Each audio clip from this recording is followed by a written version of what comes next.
Fala aí, beleza? Eu tenho um computador que ele é muito novo, é um computador muito bom, sabe aquele computador da frutinha?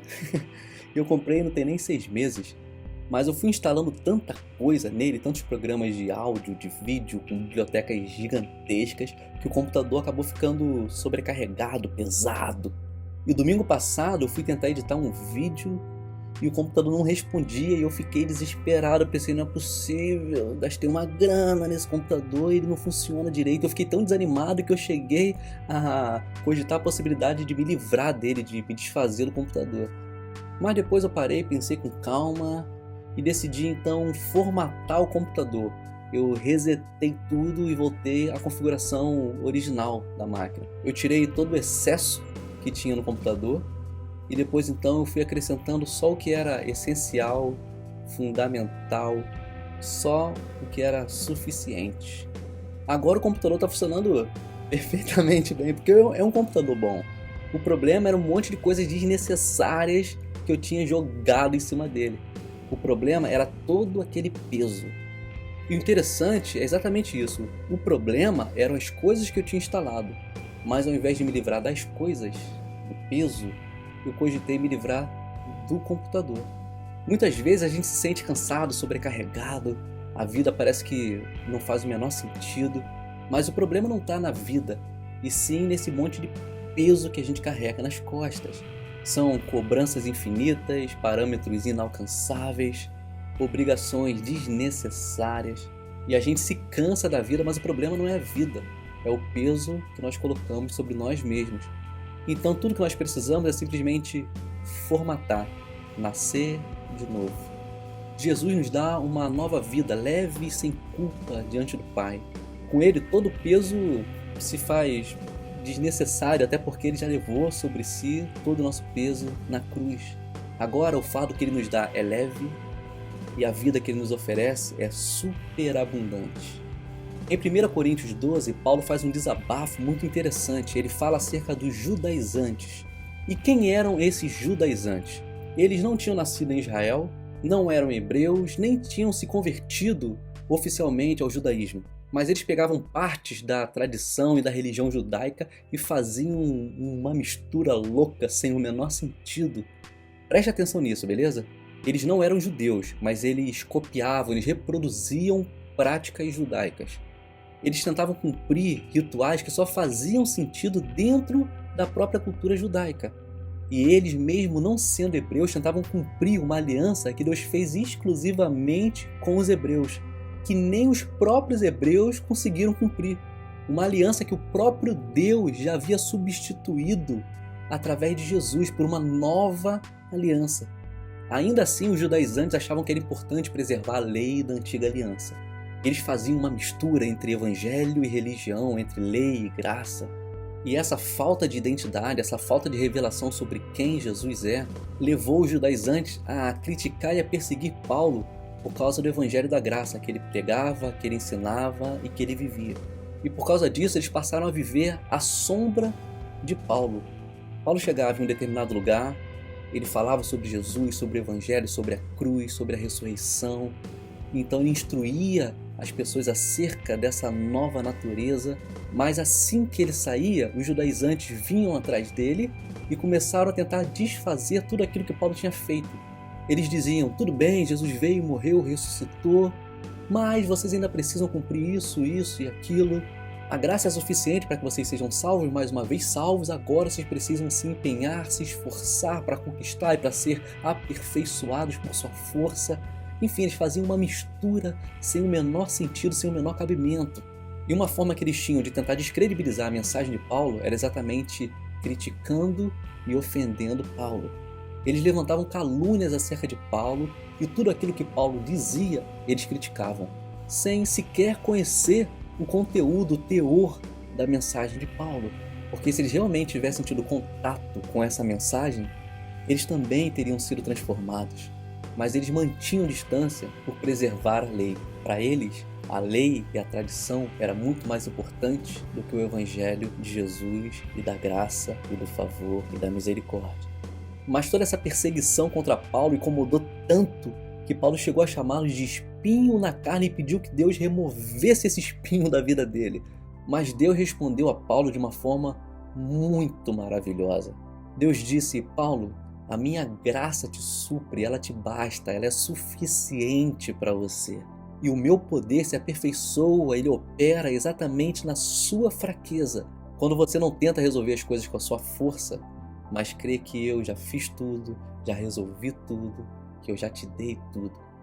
Porque ou a gente tenta viver por força, ou a gente vive por fé. Ou nós vivemos por nossa própria justiça, ou Jesus é a nossa justiça. Então Paulo não precisava se defender das críticas que ele recebia, porque Jesus era a justiça dele. E Paulo também não atacava ninguém, porque ataque, acusação, crítica a outras pessoas nada mais é do que falta de identidade. É quando eu tento me autoafirmar lançando dúvidas sobre o outro. Mas Paulo sabia muito bem quem ele era, ele sabia que a sua identidade era uma herança que ele havia recebido do Pai e que essa herança é eterna. Então Paulo simplesmente se desarmou e decidiu descansar no Pai. E ele entendeu que não tinha a ver com a sua força, mas com crer na força e no poder de Deus, que faz o que nós não somos capazes de fazer, que nos dá o que nós não merecemos e que nos leva aonde nós jamais conseguiríamos chegar se Ele não nos levasse até lá. Foi por isso que Paulo disse que o poder de Deus operava através dele exatamente quando ele admitia não ser capaz de fazer. Veja o que Paulo diz nos versículos 9 e 10 de 1 Coríntios 12. Por isso, me orgulho da minha fraqueza, para que o poder de Deus opere através de mim. Por isso, aceito com prazer fraquezas, insultos, privações, perseguições e aflições que sofro por Cristo, pois quando sou fraco, então é que eu sou forte. Eu vejo muita gente cansada exatamente por tentar carregar um peso que não precisa. Se você tem tentado se autoafirmar ou se auto-justificar, deixe que Jesus seja a sua justiça. Se você tem se esforçado para ter uma vida que agrade a Deus, eu vou te falar uma coisa. A vida que agrada ao Pai é a vida do Filho, é a vida de Jesus em você. E ela não é gerada por sua força, mas sim pelo poder do Espírito Santo. E tudo que você precisa é acreditar nisso, acreditar que Deus é suficiente, que o Pai, o Filho, o Espírito Santo, Deus é suficiente.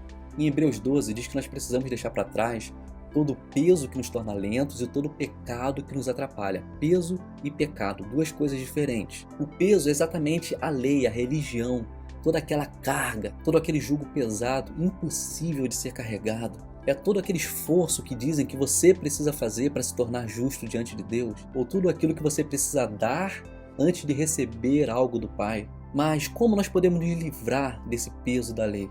Nós nos livramos da lei quando nós admitimos que, ainda que dessemos tudo, todo o nosso esforço, todo o nosso talento, todo o nosso tempo, todo o nosso dinheiro, todos os nossos bens, ainda assim, esse preço pago por nós ainda seria ínfimo, pequeno demais, se comparado a toda a herança que nós recebemos gratuitamente do nosso Pai. E ainda que nós dessemos a nossa própria vida, ela não se compara à vida de Jesus. Não tem como darmos a nossa vida em troca da vida dele, que ele já nos deu gratuitamente na cruz do Calvário. Nós nos livramos da lei crendo no amor. Nos livramos da religião aceitando o que Jesus nos deu de graça, sem exigir nada em troca. E quanto ao pecado, como podemos nos livrar do pecado? Admitindo que precisamos de Jesus, admitindo que o nosso esforço não é capaz de conquistar o que Jesus já nos deu de graça. Nós não conseguimos resolver o problema do pecado com a nossa força. Não adianta lutarmos contra o pecado precisa morrer. E o pecado morre quando Jesus vive em nós. Jesus é fiel e justo para nos perdoar o pecado e nos purificar de toda a injustiça. É tanta coisa colocada no lugar errado que a vida se torna extremamente pesada e impossível de ser vivida. Dizem que você precisa primeiro vencer o pecado para que então Jesus viva em você. Mas na verdade é a vida de Jesus em você que te livra do pecado. Dizem que você precisa se santificar, porque se você não se santificar, você jamais poderá ter um relacionamento com Deus. Mas é exatamente o relacionamento com Ele que te santifica. Pense no seguinte, em João 8, uma mulher foi pega em flagrante num ato de adultério. Então, os religiosos pegam essa mulher e a colocam diante de Jesus e perguntam: "Ei, Jesus, o que nós fazemos?" A resposta de Jesus para aquela mulher não foi: "Não peque para que então eu não te condene. Não, ele falou, eu não te condeno. E em consequência disso, não peque mais. Porque tudo começa no relacionamento com Jesus. Você não precisa se livrar primeiro da sua tralha, sabe? Dos seus pecados, da sua bagunça, da sua sujeira, dos seus medos, para então você começar a se relacionar com Jesus. Não, pelo amor de Deus, se relacione com Ele agora, porque é Ele quem limpa a sua bagunça. Você nunca vai conseguir se resolver antes de se relacionar com Ele. Se relacione com Ele e deixe que Ele te resolva. O Evangelho é extremamente simples e totalmente baseado em Jesus. Não tem a ver com o seu esforço, tem a ver com o sacrifício dele, não tem a ver com o seu suor, tem a ver com o sangue que ele derramou na cruz por amor a você. E se você não tem se sentido amado, se você não tem experimentado o carinho e o cuidado dele, então eu acredito que você na verdade esteja se relacionando só com essa tralha e não com ele. Na verdade o seu relacionamento é com essa bagunça que colocaram diante de você e disseram que isso é o Evangelho, sabe? Despejaram um monte de regras diante de você, te apresentaram um padrão que você precisa cumprir, mas você simplesmente não se encaixa nesse padrão. Isso é só tralha, isso não tem nada a ver com o Evangelho, porque o Evangelho é Jesus, o Evangelho é um relacionamento íntimo e pessoal com Ele, que não tem a ver com regras, tem a ver com amor. Então se apresente diante dele e diga, Jesus, aqui estou eu no meio dessa bagunça, eu não consigo resolver isso, mas eu creio que você consegue. Que o seu poder se aperfeiçoe exatamente nessa minha fraqueza e faça em mim o que eu não sou capaz de fazer.